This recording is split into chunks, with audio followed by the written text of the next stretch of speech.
नमस्कार. मी पहिल्यांदा पाचोरा आणि भडगाव शहरातील तमाम मतदार बंधू भगिनी आणि मातांचे तरुणांचे मनापासून आभार मानतो. त्यांना सगळ्यांना धन्यवाद देतो की त्यांनी आपल्या पाचोरा आणि भडगाव शहरामध्ये जवळपास एकूण 70 ते 70% मतदान करून आपला लोकशाहीचा जो मतदानाचा अधिकार दिलेला आहे तो अधिकार बजावून 100% पालन केलं. त्याबद्दल पाचोरा आणि भडगाव मतदारसंघातल्या तमाम माता भगिनींचे बांधवांचे मी मनापासून आभार मानतो. त्यातल्या त्यात सर्व पक्षीय कार्यकर्त्यांना मनापासून धन्यवाद देतो की महाराष्ट्रात जिल्ह्यात कुठे काय झालं मला माहित नाही, परंतु पाचोरा आणि भडगाव शहरामध्ये थोड्याफार प्रमाणात कार्यकर्त्यांची हमरी तुमरी जर का सोडली तर मला वाटतं अतिशय शांतपणे पाचोरा आणि भडगाव शहरातलं मतदान हे सुरळीतरित्या पार पडलं. त्याबद्दल सर्व पक्षीय कार्यकर्त्यांचे मी मनापासून आभार मानतो. अशी शांतता ही अभेद्य राखण्याकरता मी सगळ्यांना मनापासून आवाहन करतो. खरं म्हणजे काल इलेक्शन झालं आणि आज सगळ्याच कार्यकर्त्यांमध्ये, सर्व पक्षीय नेत्यांमध्ये, कार्यकर्त्यांमध्ये उत्साह होता की उद्या लगेच काउंटिंग होईल आणि आपल्याला आनंद घेता येईल अशा पद्धतीचा उत्साह मला वाटतं सगळ्याच कार्यकर्त्यांमध्ये होता. परंतु निवडणूक आयोगाच्या निर्णयामुळे त्यांच्यामध्ये थोडासा हिरमोड झाला. आणि तिसरा विषय असा आहे की मागच्या काही चर्चांना उधाण पुन्हा आज आलेलं आहे. सगळ्या कार्यकर्त्यांमध्ये संभ्रम आहे की एवढे 20 दिवस हा मतमोजणीचा कार्यकाळ लांबलेला आहे, त्याच्यामुळे पेट्यांमध्ये काही घोळ होईल का, तिथं काही गडबड होईल का. पण मी आपल्या माध्यमातून सर्व हितचिंतकांना किंवा पाचोरा आणि भडगाव शहरवासियांना या निमित्तानं आव्हान वजा विनंती करतो की अशा प्रकारे कुठल्याही मतपेटीमध्ये अशी काहीही घटना घडणार नाही याची 100% खात्री मी या निमित्तानं आपल्याला देतो. तरी सुद्धा त्यांच्या समाधानीसाठी मला वाटतं निवडणूक आयोगानेच पत्रकार परिषद घेऊन अशा पद्धतीची मुभा दिलेली आहे की जर असं काही कोणाला वाटत असेल तर त्यांनी आपल्या त्या मतमोजणी केंद्रावर आपल्या आपल्या पद्धतीने तुम्ही तिथं सुरक्षा गार्ड ठेवू शकतात. अशा पद्धतीचं मला वाटतं आव्हान निवडणूक आयोगानेच केलेलं आहे.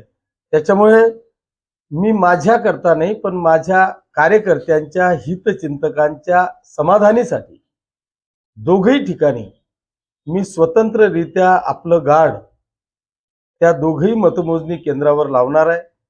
निवडणूक निर्णय अधिकाऱ्यांची जर का परवानगी असेल तर दोघही जे गोडाऊन आहेत किंवा ठिकाणं आहेत पाचोरा आणि भडगाव शहरातली, त्या दोघही ठिकाणी मला CCTV लावता येतं का याची देखील परवानगीसाठी मी निवडणूक निर्णय अधिकाऱ्यांना विनंती करणार आहे. जर त्यांनी परवानगी दिली तर मी त्या ठिकाणी CCTV सुद्धा लावणार आहे.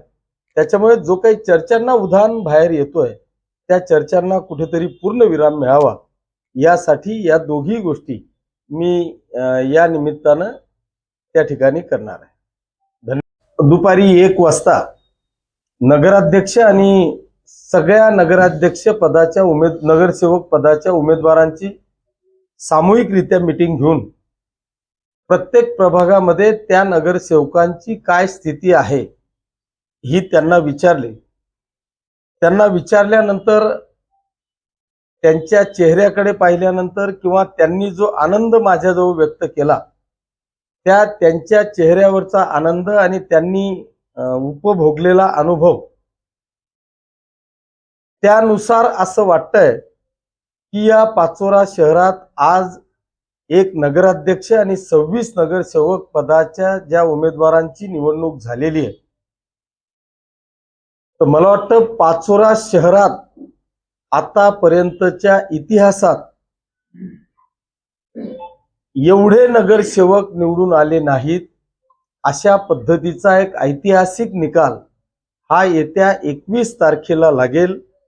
नगराध्यक्षांना किमान 15,000चं मताधिक्य, किमान 15,000चं मताधिक्य या पाचोरा शहरातून मिळेल आणि 26च्या 26 नगरसेवक ज्यांचं मतदान झालं ते 26च्या 26 नगरसेवक आणि ज्या 2 नगरसेवकांचं 20 तारखेला मतदान होणार आहे ते दोघेही नगरसेवक असा एक ऐतिहासिक निकाल या पाचोरा आणि भडगाव शहराचा आपल्याला पाहायला मिळेल. असं चित्र जनतेच्या चेहऱ्यावरून, नगरसेवकांनी दिवसभरातला केलेला अनुभव कथन केल्यावरून आणि मी जे काय दिवसभर सगळ्या बूथ केंद्रांवर फिरलो त्याच्यावरून असं चित्र स्पष्ट होतंय की पाचोरा शहरातले 28 आणि प्लस नगराध्यक्ष, त्याच पद्धतीने भडगाव शहरातले 24 नगरसेवक प्लस नगराध्यक्ष या दोघही शहरांमध्ये एक ऐतिहासिक विजय आपल्याला पाहायला मिळेल अशी 100% खात्री या सगळ्या उमेदवारांशी चर्चा करून या ठिकाणी मिळालेली आहे. त्याच्यामुळे त्या सगळ्यांच्या वतीने या पाचोरा आणि भडगाव शहरातल्या तमाम जनतेचे मनापासून आभार मानतो, त्यांना धन्यवाद देतो की अनेकांनी येऊन वेगवेगळ्या पद्धतीच्या आरोपांची खैरात या ठिकाणी मांडली, परंतु माझ्या जनतेने माझ्यावर आणि माझ्या विकासावर 100% विश्वास ठेवत एक ऐतिहासिक निर्णयाच्या वाटचालीकडे मला नेण्याचा प्रयत्न केला. त्याबद्दल सर्व मतदारसंघातल्या तमाम जनतेचे मी मनापासून आभार मानतो, त्यांना धन्यवाद देतो. जय हिंद, जय महाराष्ट्र.